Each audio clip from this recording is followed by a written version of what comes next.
¿Qué tal estáis, amigos? Espero que todo vaya muy bien por ahí.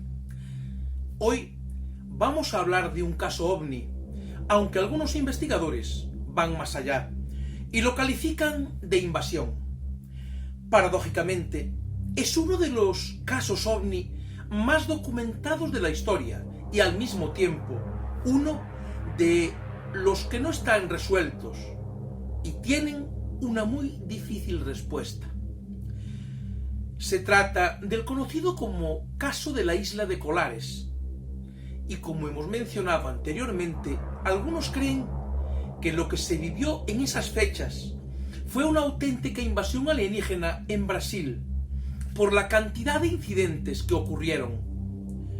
La isla de Colares se encuentra en la desembocadura del Amazonas, en el estado de Pará, en Brasil, y es un entorno natural impresionante, casi paradisíaco. En el año 1977, la población empezó a reportar avistamientos de ovnis que tenían formas muy variadas: esferas, platillos, luces pequeñas, aparatos con forma de cigarro, huevos, barriles y un sinfín de formas más. Algunos muy brillantes y otros completamente oscuros. Algunos aparecían en el cielo y, según los testigos, otros parecían emerger del océano. La cantidad de casos reportada fue abrumadora. Sin embargo, lo más inquietante fue que estos objetos atacaron a los testigos que los vieron. Según los testimonios, cuando se presenciaba el avistamiento, el ovni emitía un extraño rayo, parecido a un láser, que les quemaba la piel. Los testigos contaban que después de ser alcanzados, sentían como una sensación de succión, como si les estuviera extrayendo la sangre. Por eso, en la zona, el fenómeno era conocido también como el chupa chupa. En la mayoría de ocasiones, solo les dejaba una pequeña marca en la piel. Sin embargo, algunas veces provocaba heridas más graves. En un principio, todo esto comenzaba al anochecer. Por eso, los habitantes de la isla, completamente asustados, comenzaron a dejar sus labores a las 6 de la tarde y se encerraban en sus casas toda la noche. Sin embargo, los ataques cada vez empezaron a producirse más temprano, y de nada les servía encerrarse, porque era como si las luces los vigilaran. También les perseguían, y en varias ocasiones las luces consiguieron entrar en las casas, atravesando las paredes e impactando con los testigos, provocando heridas. Los hospitales de la zona comenzaron a llenarse de testigos de estos avistamientos. Incluso una doctora afirmó haber atendido a más de 50 pacientes en una noche. Esta doctora recabó muchísima información acerca de los ataques y sus consecuencias. Los pacientes afectados por aquel fenómeno estaban tan débiles que hasta les resultaba difícil caminar.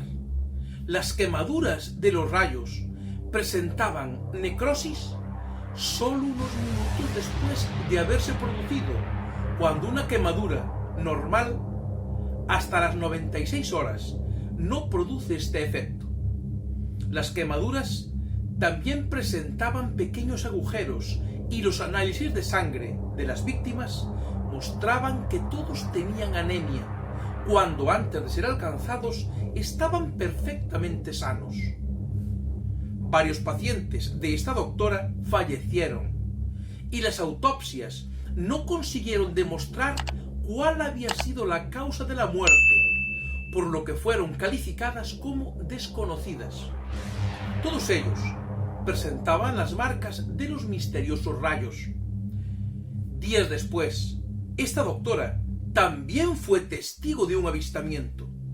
Vio un objeto metálico en forma de cono recortado, que pasó por el pueblo a muy baja altura a las 4 de la tarde.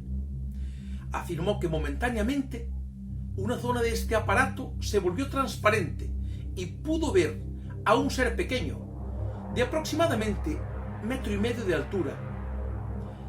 La Fuerza Aérea de Brasil, cuando recibió todos los testimonios de los avistamientos y la información que la doctora había recabado de sus pacientes, intentó ocultarlo todo, ordenando a la doctora de que convenciera a sus pacientes de que lo que habían visto solo eran alucinaciones. La doctora hizo caso omiso a esta orden y siguió investigando, a pesar de las presiones de los militares. La población de la isla, al ver que los incidentes iban en aumento y no encontraban una solución, comenzaron a irse del lugar hasta que la isla quedó casi desierta. Por su parte, el ejército, después de recibir una enorme cantidad de informes de incidentes, envió tropas e investigadores, pero llegaron casi 100 días después de los incidentes y en el lugar prácticamente ya no quedaba nadie. Dio inicio a la conocida como Operación Prato. Sus objetivos eran conseguir testimonios, registrar los incidentes, tomar fotografías de los ovnis y, si era posible, establecer contacto con aquellas inteligencias. El comandante de este grupo era el coronel Ulrich Hollanda, que era un hombre muy escéptico con estos temas, por lo que al principio quiso destruir el fenómeno como si no existiera. Sin embargo, según pasaban los días, se dio cuenta de que era algo real y muy peligroso. Reunió muchos testimonios, entre ellos el de un carpintero de unos 50 años que se vio rodeado por una fuerte luz. Este hombre tomó su escopeta y disparó al ovni, pero la luz lo rodeó y cayó al suelo paralizado. Durante 15 días podía hablar y escuchar, pero le resultaba muy complicado moverse, los mismos síntomas que presentaban los demás testigos. El coronel llegó a la conclusión de que usaban los rayos para paralizar solo a los que les atacaban. Por eso recomendó a la gente que no les disparase. El propio coronel también tuvo su propio avistamiento. Una noche, una esfera brillante se paró a unos metros de su grupo y de su interior bajó un ser que los miró fijamente a todos y volvió a subir a aquel extraño aparato y se fue. Cuando el coronel Hollanda informó a sus superiores de que personalmente también había sido testigo de uno de estos incidentes, la Fuerza Aérea le ordenó finalizar la Operación Prato. Al poco tiempo, este coronel fue encontrado ahorcado en su casa. Parecía que se había suicidado. Sin embargo, en esa época aparecieron también otros investigadores de su grupo en las mismas circunstancias, lo que llevó a una investigación que descubrió que no habían sido suicidios, sino que habían sido asesinados. La característica común es que todos creían en los ovnis y habían realizado investigaciones en esa isla. El informe final de la Fuerza Aérea, como suele suceder en estos casos, intenta burlarse de los testigos y de los investigadores como si no supieran lo que vieron. Según su informe, lo que vieron los testigos solo fueron los planetas Venus y Marte, un argumento que, como todos sabemos, ya está muy gastado. Hablaban de 37 víctimas, cuando en realidad el número se acercó a las 1500 y que solo un 5% de ellos tuvieron anemia, cuando los doctores elevaron ese porcentaje al 85%. Una mentira tras otra, sin dar ningún tipo de explicación coherente ni a los avistamientos, ni a las marcas, ni a los síntomas de los testigos. La hipótesis con la que trabajan los investigadores es que se trató de algún tipo de experimento de unas entidades desconocidas con toma de muestras. ¿Por qué eligieron un lugar muy alejado de la ciudad más próxima y un poblado que estaba completamente rodeado de la vegetación? porque esto les proporcionaba una zona oculta para realizar sus tareas sin problemas. Era como un gran campo de pruebas. El objetivo de los rayos era paralizar a las personas mientras se tomaban las muestras. Todos los efectos que se descubrieron, la anemia, los entumecimientos y las parálisis, serían efectos secundarios de las pruebas a los que habían sido sometidos. Los testigos también hablaban de dos tipos de rayos. La gran mayoría paralizaban. Sin embargo, había otro tipo de rayo, al que denominaban el rayo de la muerte, que era utilizado cuando las víctimas ofrecían resistencia. Por esta causa se registró la muerte de varias personas. Esta es la explicación más aceptada para el caso.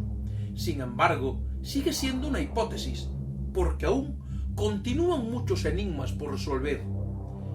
Puede parecer que este fue un incidente extraño o aislado, pues nada más lejos de la realidad. Lo ocurrido en la isla de Colares no es único. Desde aquellas fechas se han reportado incidentes similares, como el que tuvo lugar en la India en el año 2002, en el estado de Uttar Pradesh, donde los aldeanos también fueron atacados por misteriosos rayos.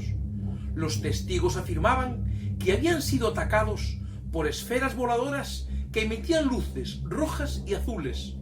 7 personas murieron y otros sufrieron lesiones y heridas inexplicables. Y según sus testimonios, todo esto sucedía por las noches mientras dormían, por lo que durante semanas dejaron de dormir al aire libre, a pesar del sofocante calor, y formaron patrullas para vigilar las aldeas. ¿Qué son estas extrañas entidades y de dónde proceden? ¿Para qué utilizan esos rayos? Como dicen las hipótesis, ¿será todo una gran toma de muestras para realizar experimentos o hay algo más? ¿Qué clase de experimentos se podrían llevar a cabo y con qué objetivo final? Son preguntas que los investigadores siguen tratando de responder.